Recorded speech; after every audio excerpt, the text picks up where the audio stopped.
चाहे बीएलए हो, चाहे और ऐसी शरपसंद जमातें हैं जिनको आप रोज़े अव्वल से सपोर्ट करते आए, सबको नेस्तनाबूद कर दिया। अपना जो नफ़रत का बीज जो कि आपने हिंदुस्तान में भी बोया हुआ है, आप दुनिया को ये प्रिटेंड करते हो कि Hindustan is a secular country but which is totally wrong. जब हमला हुआ मुसलमानों की तंसीबात को भी निशाना बनाया गया। मैं आपको एक और छोटी-सी एग्ज़ाम्पल देकर बताता हूँ कि आपके हिंदुस्तान के अंदर कराची के नाम से एक रेस्टोरेंट था, तो बीजेपी के लोग जमा हुए, उन्होंने और उस रेस्टोरेंट पर जो है वो हमला किया, धावा बोला। इसके बरक्स हमारे पाकिस्तान के शहर हैदराबाद में एक बेकरी है, द बम्बई बेकरी। ये मैं बात इसलिए करना ज़रूरी समझ रहा हूँ कि जब कभी ऐसा हुआ तो हमने ये भोंडी हरकत, ये नीच हरकत, ये कम ज़र्फ़ों वाली हरकत पाकिस्तान ने नहीं की, बल्कि हम तो उस चीज़ को कि हाँ ठीक है पाकिस्तान से बनने के पहले की है, या भले पाकिस्तान में है तो हम इन छोटी-छोटी चीज़ों को जो है बरूए कार भी नहीं लाते। क्यों? क्योंकि वो लोग हमारे।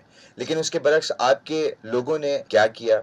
बीजेपी जो कि एक शरपसंद जमात है, जो कि जिस जमात से आप ताल्लुक़ रखते हैं, यू आर द बुचर, आपने साबित की है ये बात कि गुजरात के अंदर आपने किस तरीके से हिंदुस्तान मुसलमानों के खून से होली खेली है, किस तरीके से आपने हिंदुइज़्म के कार्ड को पेश करने की जो है वो कोशिश की है, वो चीज़ पूरी दुनिया के सामने आया हो गई, और अब आप ही के मुल्क में आपके खिलाफ मुज़ाहरे होना शुरू हो गए हैं।